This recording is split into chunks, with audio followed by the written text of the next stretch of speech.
এই যে এদিকে রান্নাঘর, আপনি তাহলে কাজ শুরু করে দেন। আর আপনার বেতনের ব্যাপারে আপনার ছেলের সঙ্গে আমি সব কথা বলে নিব। আচ্ছা ঠিক আছে, আমি তাহলে যাই। কিন্তু আম্মা, আমার একটু ওয়াইফাই পাসওয়ার্ডটা দেওয়া যায়? আমি আবার ইউটিউব দেখে রান্ধি তো। খালা, আপনি বুয়া হয়ে আপনার হাতে আইফোন। কি করছো? তোমার আইফোন আনতে মানা করছিলাম। আসলে হয়েছে কি, আমার মা আগে যে বাসায় কাজ করতো ওনারা ছিল ফরেনার। ওনারা খুশি হয়ে আমার মাকে এই ফোনটা গিফট করেছিল। না সেটা ঠিক আছে, হ্যাঁ। আপনি কি ঘরের কাজ সব পারবেন? জি পারবো। হ্যাঁ পারবো তো, আমার মা সব কাজ করতে পারবে। পারলে তো ভালো। আচ্ছা তুই একটা কাজ কর, আমার শরীরটা তো ভালো লাগছে না মা, তো তুই রান্নাঘরে গিয়ে একটু সব কাজগুলো বুঝাই দে। আচ্ছা মা, তাহলে তুমি ঠিকঠাক মতো কাজ করো, আমি তাহলে যাই। আচ্ছা, দেখা হবে পরে।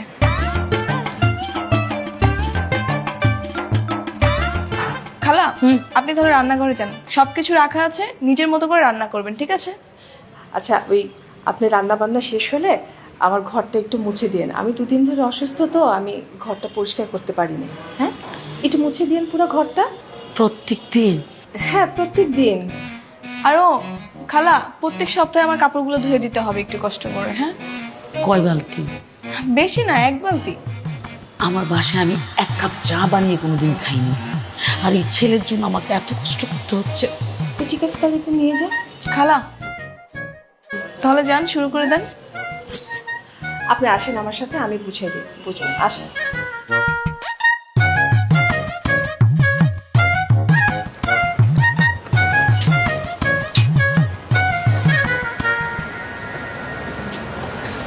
কি স্যার, কাজ হয়ে গেছে? হয়ে গেছে, তবে এবার অন্যভাবে ইমপ্রেস করতে হবে। কিভাবে? কি ইমপ্রেস? এইটা আমি প্রমাণ করতে পেরেছি আমি একজন ভালো মানুষ ও গরিব। এইবার প্রমাণ করতে হবে আমি একজন মেধাবী। স্যার কি করতে হবে আপনি শুধু বলেন। শোনেন, আপনি একটা কাজ করেন, বাস স্ট্যান্ডে বা স্টেশনে গিয়ে দরিদ্র মানুষ ধরে নিয়ে আসেন, আমি তাদেরকে পড়াশোনা করাবো। হাসতেছেন কেন? স্যার, পোলাপাইন যদি শুধু পড়াশোনার কথা বলেন, পোলাপাইন সব পলাইব।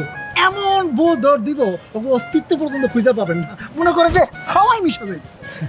তাহলে সবাইকে 10,000 টাকা করে দেন, আর 3 দিনের খাবারের টাকাও দিয়ে দেন, দেখবেন ওরা কেন ওদের বাপ মা সহ চলে আসছে। স্যার এটি অবশ্য আপনি ঠিক বলছেন। আচ্ছা স্যার, আমি কি তাহলে ওই পোলাপাইনকে বাপ মা সহ নিয়ে আসবো? যদি আসতে চাই আসুক, কোনো সমস্যা নেই। আর কিছু নিরক্ষর মানুষকেও নিয়ে আসবেন যারা আমার প্রশংসা করতে পারবে। ঠিক আছে স্যার। স্যার ওঠেন গাড়ি। চলো।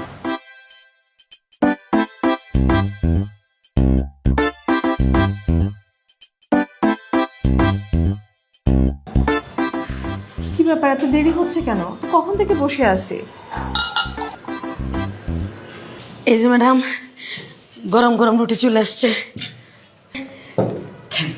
হ্যাঁ,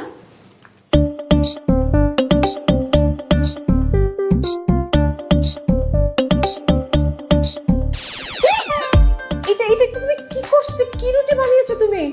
বেশ, আপনাদের চুলার আগুন অনেক বেশি গরম, তো তাই মনে হয় পুড়ে গেছে। বিয়াঞ্চে, হ্যাঁ আমাকে তুমি বিয়াঞ্চে বলছো কেন? ভুল হয়ে গেছে। আমি যে একটা বাসায় কাজ করি, ওখানে আরেকটা বউ আছে, তো তারে আমি বেআইন ডাকছি, ডাকতে ডাকতে অভ্যাস হয়ে গেছে। কি বলে, আমি তো কিছু বুঝি না। খালা, আপনার রান্নার হাত খুবই কাঁচা। একটা তরকারিতে লবণ হয়েছে তো আরেকটাতে হয়নি, আর রুটিগুলো সব পুড়ে ফেলেছে। তাহলে কি আমার চাকরি নট? না না না, নট হবে কেন? আজকে হয়তো ফার্স্ট দিন, এজন্য আপনার আনইজি ফিল হয়েছে। সমস্যা নেই, আস্তে আস্তে সব ঠিক হয়ে যাবে। আচ্ছা শুনুন, আপনি কোনো টেনশন নেন না। হ্যাঁ, আমি একটু সুস্থ হয়ে নিই, তারপরে আপনি আস্তে আস্তে আমার সাথে সব কাজগুলো শিখে নিন, ঠিক আছে? আচ্ছা খালা, বসেন আমাদের সাথে, একসাথে নাস্তা করি, সবাই মিলেই পোড়া রুটি খাই, কি আর করার। আসেন বসেন, আমরা পোড়া রুটি ভাগ করে খাই, কিছু তো করার নেই। বসেন বসেন।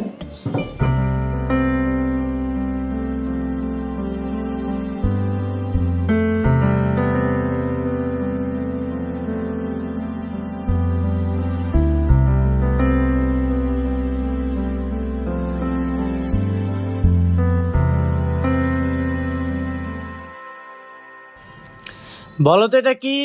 এক জিনিস আর কতবার কমু sir? A B C D E F G সব পারি। আরে তোমাকে এতগুলো বলতে বলেছি? আমি যেটা বলতেছি সেটাই বলো। এরপরে কি হয়? আপনি কোন কি হয়? সামনে শিখে দিচ্ছি আমরা। এরপরে হয় বি, কিন্তু তোমরা বলবা এরপরে হয় সি। ঠিক আছে? তোমরা ভুল করবা আর আমি তোমাদেরকে শিখিয়ে দিব, কারণ আমি তোমাদের টিচার। বলো এরপরে কি হয়? সি। গুড। স্যার আপনি যে পরিমাণ টাকার উপর দিছেন, আমার তো মন চাইতে স্যার বেশি বেশি করে কই। কবির সাহেব যা যা বলতে বলেছে সেগুলোই বলো, এক্সট্রা কিছু বলতে হবে না।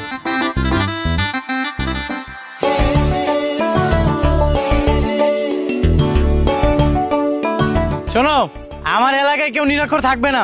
বলো এ বি সি। আরে ম্যাডাম আপনি? আপনাদের দেখেই থামলাম। আপনি কাজের ফাঁকে এদের জন্য পড়াশোনা আয়োজনও করেছেন, ব্যাপারটা সত্যি খুব সুন্দর। ধন্যবাদ আপনাকে। আপনাকেও। আচ্ছা, আপনি কতটুকু পড়াশোনা করেছেন? আমি অনার্স কমপ্লিট করেছি। কি বলেন, সত্যি? হ্যাঁ। ছি ছি, এটা আগে আপনি আমাকে বলবেন না? আমি আপনাকে একটা হোটেলে চাকরি দিয়েছি। না না, কি যে বলেন ম্যাডাম, আসলে কোনো কাজই ছোট না। আর তাছাড়া গরিবদের সাথে আমি চলতে স্বাচ্ছন্দ্য বোধ করি। বড় লোকরা তো আমার চোখের বিষ। এসব বড় বড় জব করে ধনী হতে চাই না। বাহ, আপনার সঙ্গে আমার অনেক মিল। তাই নাকি? স্যার আপনি অনেক ভালো মানুষ। আপনার এই ঋণ আমরা কোনোদিনও শোধ করতে পারবো না। আপনি যেরকম গরিবের বন্ধু, বড় লোকের শত্রু, আমাকে রবিনহুড ভাই। এই স্যারের জন্য একটা স্লোগান হবে, আমার স্যার গরিবের স্যার, কবির স্যার, কবির স্যার, আমার স্যার গরিবের স্যার, কবির স্যার। থামো থামো। শুনুন, আপনি কিন্তু একদমই টেনশন করবেন না। আপনার জন্য অবশ্যই আমি একটা ভালো চাকরি খুঁজে দিব, এটা আমার ওয়াদা। আচ্ছা, তোমরা এটা কমপ্লিট করো, আমি ম্যাডামকে একটু আগিয়ে দিয়ে আসি।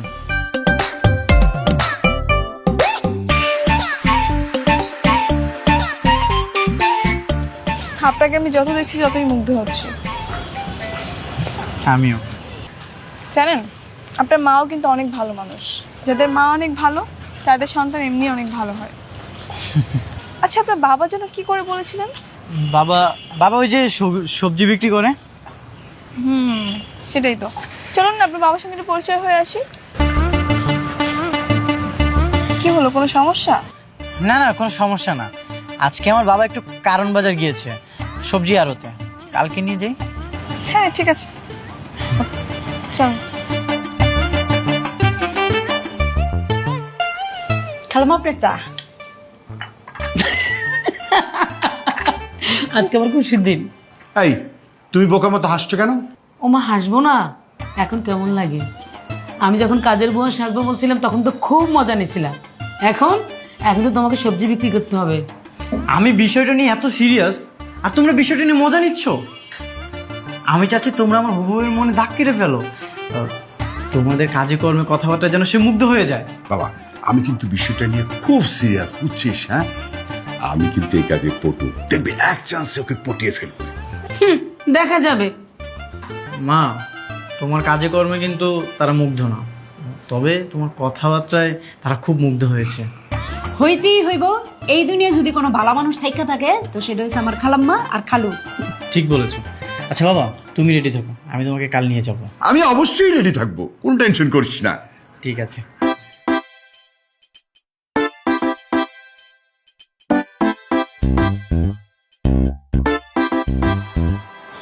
এই যে স্যার চলে আসছে সবজি বিক্রি করতে। আমি চলে আসছি, কোনো টেনশন নাই। তুমি খালি আমাকে বলবা কোন সবজি কত টাকা দামে বিক্রি করব। তার আগে তুমি আমাকে বলো, এইসব ড্রেস পরে আসছো কেন? তাহলে কোন ড্রেস পরে আসবো? আমি জানতাম তুমি যে একটা ঝামেলা পাকাবে, এই জন্যই তোমার জন্য আমি ড্রেস নিয়ে আসছি। নাও, এগুলো পরে নাও। এটা পড়তে হবে? হ্যাঁ। আচ্ছা শোনো, হ্যাঁ। আমি তাহলে তোমার বৌমাকে নিয়ে আসি, তুমি ততক্ষণ সবজি বিক্রি করো। অভিনয় মনে আছে তো? আর মনে থাকবে না কেন, সব ঠিকঠাক মতো মনে আছে। ঠিক আছে, তুমি সবজি বিক্রি করো, আমি তোমার বৌমাকে নিয়ে আসি। ঠিক আছে। স্যার, আপনি তাহলে সবজি বিক্রি করেন, আমি যাই। আমি এনে থাকলে আবার অন্য ঝামেলা আছে। ঠিক আছে।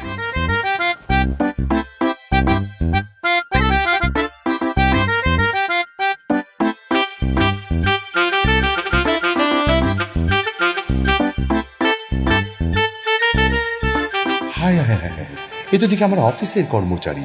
মান সম্মান সব গেল রে। কি করি এই গামছাটা দিয়ে মুখটা ঢেকে ফেলি। চাচা, এই লাউ কত? লাউ হইতেছে গিয়া 10 টাকা। 100 টাকা লাউ 10 টাকা? কি কোন চাচা? পাগল টাগল হয়ে গেলেন নাকি কিছু খায়াটাই আইছেন? কি উল্টা পাল্টা কথাবার্তা কইতেছেন? বেয়াদবের মতো কথাবার্তা কইেন না তো। সবজি হতে দিয়ে সব পচা আপনার। ঘটনাটা কি চাচা? পচাইছে তো কি হইছে? বাইচালন চাচা, এই সমস্ত 2 নাম্বারি ব্যবসা বাদ দেন। বয়স হইছে, মুরব্বী হইছেন, এক পা কবরে গেছে, এখনো ভালো হয়ে যান, সময় আছে। আচ্ছা ঠিক আছে, আমি বাইচা দিতাছি, লন বাইচা দিতাছি। ঠিক আছে, সবজি লাগবে না, আপনার সবজি আপনিই খান। কাল তুই অফিসে আই, তোরে সাইজ করতেছি। ম্যাডাম, এই যে আমার আব্বাজান। আসসালামু আলাইকুম চাচা। ওয়ালাইকুম আসসালাম। কেমন আছো মা? ভালো আছি চাচা। আপনি কি আমাকে আগে থেকে চেনেন নাকি? চিনুন না কেন? তুমি আমার বউরে তুমি বাড়িতে কাম দিছো, আমার এই পোলাটার একটা চাকরি দিছো, তোমার না চিনা কি উপায় আছে? তাই তো। চাচা, আমার মা অসুস্থ, আমার কিছু সবজি দিবেন? আমার কাছে টাকা নাই। তোমার মা অসুস্থ? আহারে, আচ্ছা নাও নাও নাও, যেটা তোমার পছন্দ এই সবজি নিয়ে যাও, তোমার টাকা পয়সা দিতে হবে না, যাও।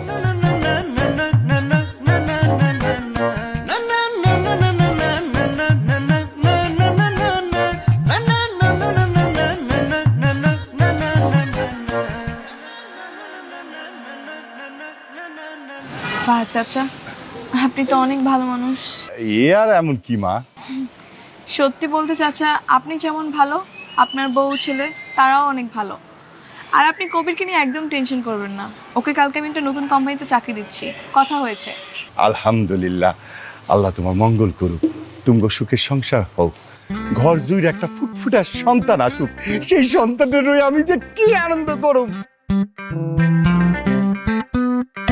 কি রে আরিয়ান, আমি কি খুব বেশি বলে ফেললাম? জি আব্বাজান, আপনি একটু বেশি বলে ফেলছেন। হ্যাঁ ম্যাডাম, সরি, আপনি কিছু মনে করেন না, কি নাকি বলে ফেলছে বলে।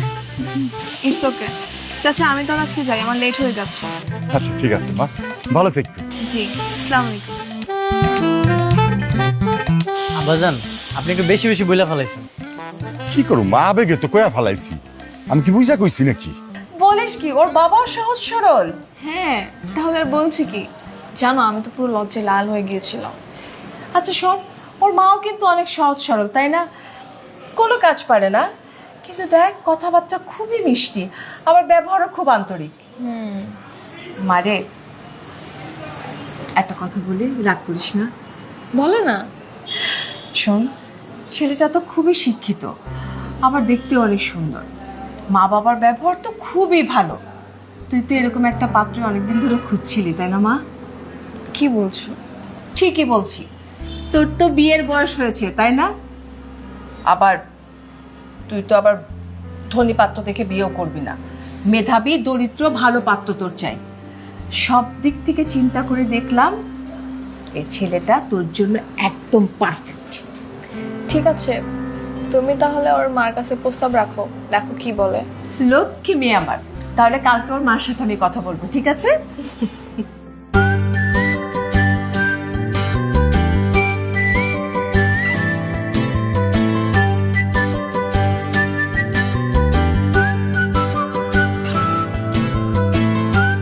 স্যার, অনেক দিন তো হলো, এখন বিয়ের প্রস্তাবটা দিয়ে দেন।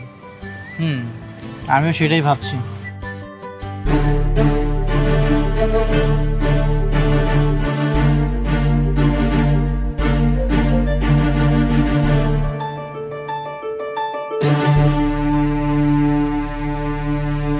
এ কি, আপনি এখানে কেন? ওর সঙ্গে কি করেন? ম্যাডাম, উনি ওনার ভুলটা বুঝতে পারছে, আমাকে আবার কাজে নিতে চায়। আই না, তুমি ওর সঙ্গে কোনো কাজে যাবে না। শোনেন, ও একজন অনার্স কমপ্লিট করা ছেলে, ও আর আপনার এসব ধোয়া মোছার কাজ করতে পারবে না। আই, তুমি না করে দাও। না না, আর গাড়ি দেওয়ার কাজ করাবো না। মানে আমার যে কোম্পানি আছে তার মডেল বানাতে চাচ্ছি। মাশাআল্লাহ, এই দেখতে শুনতে কত হ্যান্ডসাম না, কিন্তু তো রাজি হচ্ছে না। কেন, কি হয়েছে? রাজি হচ্ছে না কেন? ভালো কাজ তো এটা। কেন রাজি হব? ওনার মতো ধনী অহংকারী লোকের প্রস্তাবে আমি কখনোই রাজি হব না। এই নিন আপনার সানগ্লাস ধরেন। কবি, রাজি হয়ে যাও, ভালো হবে তোমার জন্য। এই নিন আপনার ঘড়ি, এই নিন আপনার ব্লেজারটাও রাখেন, আপনার সবকিছু আমি দিয়ে দিচ্ছি। এই প্যান্ট খুলতে হবে না, প্যান্টটা পরে দিও, প্যান্টটা পরে দিও। আচ্ছা হয়েছে হয়েছে, শান্ত হও। তোমাকে ওনার কাজ করতে হবে না, আমি তোমার জন্য একটা নতুন চাকরির ব্যবস্থা করেছি। আসো আমার সঙ্গে। মনে রাখেন, আমাকে আর কখনোই রাখবেন না। আর আমি বড়লোক ঘৃণা করি।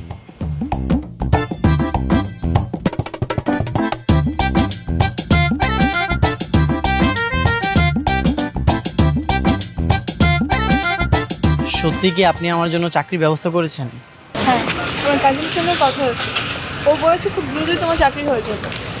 ম্যাডাম, আপনি যেটা ভালো মনে করবেন সেটাই হবে। এই শোনো, এখন থেকে আর আপনি বা ম্যাডাম কিছুই বলবে না, অনলি আনিকা। ওকে আনিকা। তো বিয়ে কবে করছো তুমি? তুমি যেদিন বলবে। এটাও কি আমার ইচ্ছা করতে হবে? হুম। যদি বলে আমাকে বিয়ে করতে, তাহলে কি করবা?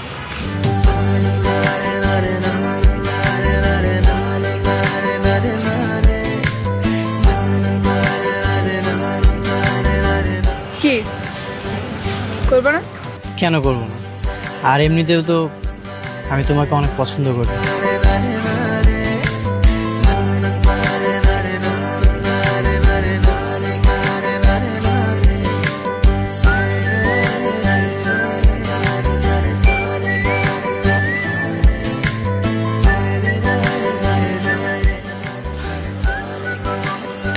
আম্মা, ম্যাডাম, কি কাজ করতে হবে কোন?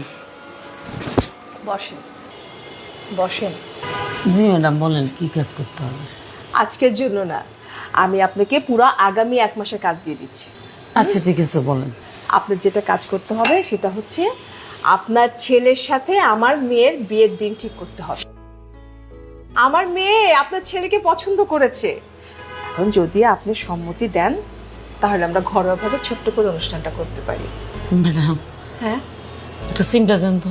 হ্যাঁ, চিমটি দিতে হবে না, সত্যি বলছি। আরে কি কপাল, আমার পোলা তো রাজ কপাল, আপনার মাইয়া আমার ঘরের বউ হইব।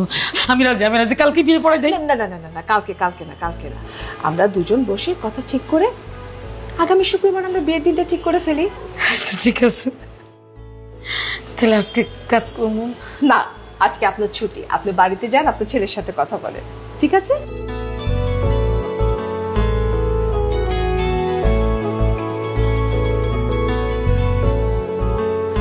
যাক, তাহলে সবকিছু সুন্দরভাবেই হচ্ছে। অবশেষে স্যারের বিয়েটা হয়েই যাচ্ছে। কিন্তু বিয়ের দিনও কি আপনারা এই হালতেই থাকবেন? আরে না, এখন তো বিয়ে তোরা রাজি হয়েছে, আগামীকালকে গিয়ে আমরা সব কথা খুলে বলে দেবো। না না মা, ঝামেলা আছে। আগে ওদের বাসায় বিয়েটা হয়ে যাক, বিয়ের পরেও যখন বধূ সেজে আসবে তখন আমরা ওকে সব সত্যিটা বলে দেবো। এই আরিয়ান কিন্তু একদম ঠিক কথা বলছে। বিয়ের আগে নতুন করে ঝামেলা হোক সেটা আমিও চাই না। ভালো ভালো বিয়ের কাজটা শেষ হয়ে যাক। আমিও কিন্তু বিয়েতে যাবো। অবশ্যই যাবি, কিন্তু আমার বোনের মেয়ে এসে যাবে। ঠিক আছে। কবি সাহেব, আপনি তাহলে একটা কাজ করেন, বিয়ের সব ব্যবস্থা করে ফেলেন।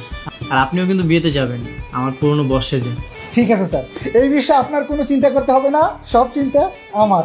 বিয়েটা হয়ে যাক, তারপর কিন্তু আমি আবার আমার ছেলের বিয়ে ধুমধাম করে বড় আয়োজন করে দেব কিন্তু। হ্যাঁ অবশ্যই, আমার একমাত্র ছেলে। হ্যালো, হ্যাঁ বলো। কি তোমার আব্বু আম্মু রাজি হয়েছে বিয়েতে? আরে রাজি মানে সবাই তো খুশিতে লাফাচ্ছে। কি বলো, সত্যি? যাক, তাহলে আগামী শুক্রবার আমাদের বিয়েটা হচ্ছে, তাই তো? হ্যাঁ। এই শোনো, একটা গুড নিউজ আছে। কি গুড নিউজ? আমার কাজিনকে বলেছিলাম না তোমার চাকরির ব্যাপারে? হ্যাঁ। সেই চাকরিটা কনফার্ম হয়ে যাবে, কোনো সমস্যা নেই। আলহামদুলিল্লাহ, যাক ভালো হয়েছে, ভালো একটা গুড নিউজ দিলা। আমার কাজিন বিয়ের দিন আসবে, সেদিন তোমাকে পরিচয় করে দিব। ঠিক আছে। তাহলে আর দেরি কিসের, এখন থেকে চাকরি আর বিয়ে দুটোর জন্যই প্রস্তুতি নাও। ঠিক আছে ম্যাডাম। আবার ম্যাডাম? ঠিক আছে, বলবো না, কিন্তু ম্যাডাম ওয়ার্ডটা আমার খুব ভালো লাগে। এখন থেকে সারা জীবনের জন্য তোমার আনুগত্য থাকতে চাই।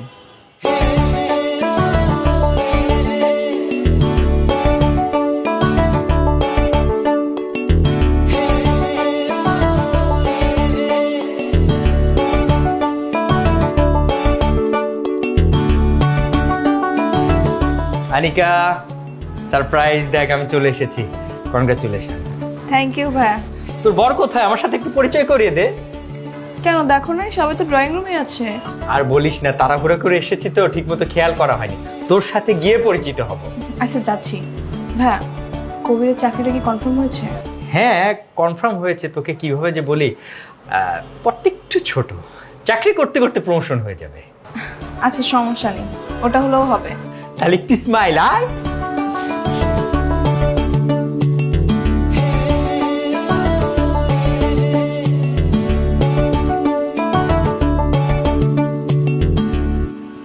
আসসালামু আলাইকুম স্যার, আপনি এখানে?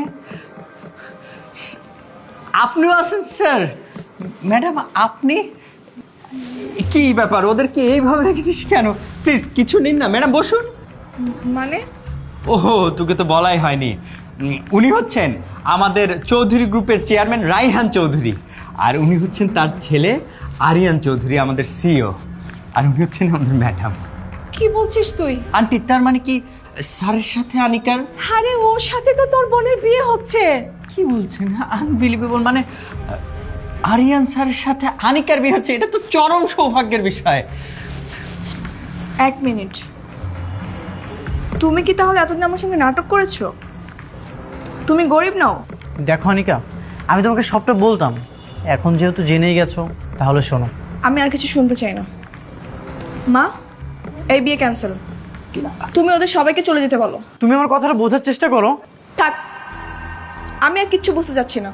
তুমি একজন কোটিপতির ছেলে হয়ে গরিব সেজে আমার সঙ্গে প্রতারণা করেছো, আর আমি একটা প্রতারককে কখনো বিয়ে করব না। মা, সবাইকে চলে যেতে বলো। আনিকা শোনো, তুমি আমার কথাটা শোনো। Anika, try to understand. তুমি আমার কথাটা শোনো, আমাকে 2 মিনিট সময় দাও, আমার কথাটা তুমি বোঝার চেষ্টা করো। কি বুঝবো আমি? হ্যাঁ, কি বুঝবো? তুমি আমার সঙ্গে এতদিন চিট করেছো, আমাকে ধোকা দিয়েছো, এটাই তো?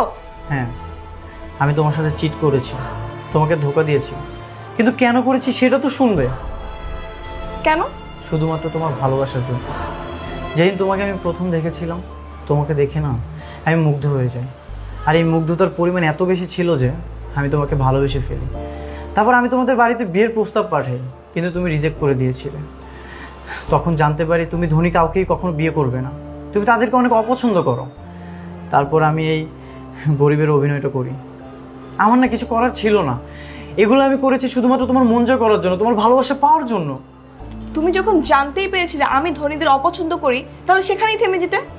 কেন এতদিন আমার পিছু পিছু ঘুরেছো, আর কেন আমার সঙ্গে ধোকাবাজি করেছো? কারণ একটাই, তোমার ভালোবাসা পাওয়া। ভালোবাসা মানুষের জন্য মানুষ কত কি করে, আমি তো সামান্য অভিনয় করেছি। মানে? ভালোবাসা মানুষকে পাওয়ার জন্য মানুষ জীবনের সাথে যুদ্ধ করে, হাজার হাজার মানুষ নিজেকে প্রতিষ্ঠিত করার জন্য ব্যস্ত, কিন্তু আমি তো অলরেডি এস্টাবলিশড। তুমি যখন স্রোতের বিপরীতে যাচ্ছিলে, তুমি ধনীদেরকে অপছন্দ করো, আমার না কিছু করার ছিল না, এই জন্য আমি অভিনয় করেছি। তুমি বলো আমি কি করতাম তখন? তাই বলে মিথ্যার আশ্রয় নিবে? মিথ্যার আশ্রয় নিয়েছি কারণ আমি তোমাকে প্রমাণ করতে চেয়েছি সব ধনীর এক নয়। তুমি তো বড় লোকদের অপছন্দ করো, ভাবো যে তারা অহংকারী, জেদি। দেখো অনিকা, হাতের 5 আঙ্গুল কিন্তু সমান নয়, ঠিক তেমন সব ধনীরাও সমান নয়। এই যে আমার বাবাকে দেখো, সে কোটি কোটি টাকার মালিক, তারপরও সে রাস্তায় নেমে সবজি বিক্রি করেছে। আমার মাকে দেখো, সে এত বড় প্রভাবশালী বাড়ির বউ, কিন্তু সে তোমাদের বাড়িতে গিয়ে দিনের পর দিন কাজ করেছে, কখনোই অহংকার দেখায়নি। তুমি কি একটা ধনী মানুষকে দেখাতে পারবে যে এইসব কাজ করবে? কখনোই করবে না। আনিকা, তুমি আমাকে ফিরিয়ে দিও না, আমি তোমাকে অনেক ভালোবাসি। তুমি আসলে ঠিকই বলেছো, সব ধনীরা হয়তো এক হয় না। আমার বাবা আমার মায়ের সঙ্গে প্রতারণা করার পর থেকে আমার বড় লোকদের প্রতি একটা ঘৃণা কাজ করে।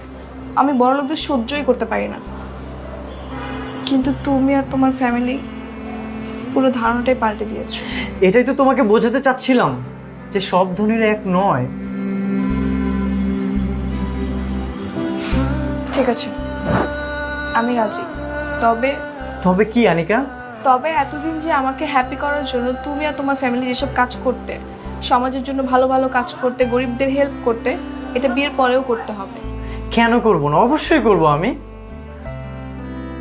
আচ্ছা, ঝামেলা তো মিটমাট হয়ে গেছে, চলো আমরা বিয়ের আসরে যাই, সবাই আমাদের জন্য ওয়েট করতেছে। আসো।